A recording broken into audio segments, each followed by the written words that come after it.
Në ambientet e bibliotekës së Fakultetit të Edukimit dhe të Filologjisë në Universitetin Fan Stilianoli u zhvillua një tryezë rrumbullakët diskutimesh mbi toponimin shqiptare e quajtur Thirrë vendin tënd. Aktiviteti u organizua nga Departamenti i Gjuhës dhe Letërsisë në bashkëpunim me Institutin e Antropologjisë dhe Institutin e Gjuhësisë dhe të Letërsisë pranë Akademisë së Shkencave të Shqipërisë. Kjo tryezë vuri në qendër të vëmendjes ndërthurjen e gjuhësisë, antropologjisë dhe kujtesës kolektive në funksion të ruajtjes së trashëgimisë shpirtërore dhe gjuhësore. Është një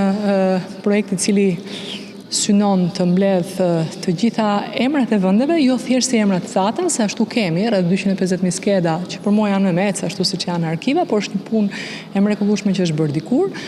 por ta bëjmë rrugtimin tonë mbrapsht, pra nga jeta tek emri i vendit, sepse nga përvoja jonë, nga gjithë ekspedita deri tanishme, po dhe nga aq sa kemi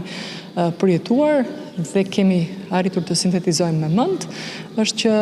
ti mbrin nëse nisesh nga mënyra se si është jetuar një vend,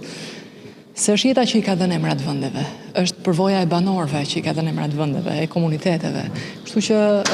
toponimi është shumë i plotë dhe shumë i lexueshëm, se përndryshe është krejt hermetik dhe opak, nëse ne bëjmë të rrugtimin invers. Pedagog, student dhe mësues nga qarku i Korçës u ftuan të marrin pjesë dhe të kontribuojnë në këtë nismë me rëndësi të veçantë për identitetin kombëtar.